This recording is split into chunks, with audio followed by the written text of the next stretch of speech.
We are at the North Sea Canal in IJmuiden, the Netherlands. The North Sea Canal connects the North Sea to the port of Amsterdam.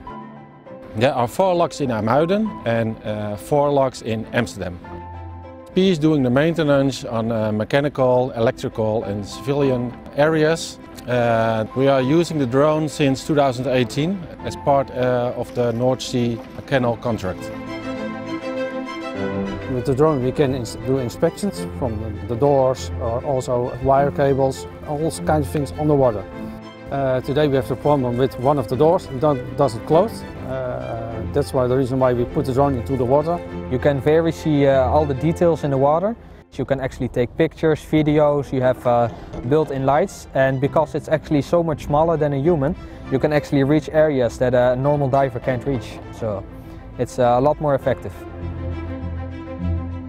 Before the drone, when we have a problem on water, we have to call a diving team. That costs time, it costs money. When you get a team of divers, there's never just one person. It needs 3 persons. They need to prepare, they need to put on the suits. It can take maybe 2 or 3 hours before the diver actually gets into the water.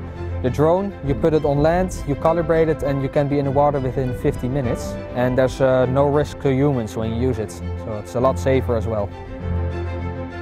Well, it's a new tech and it's always fun to use some new innovations. It kind of reminds me of a game console. It's just can you operate it with a tablet and it's really easy to use. It's a lot of fun to do.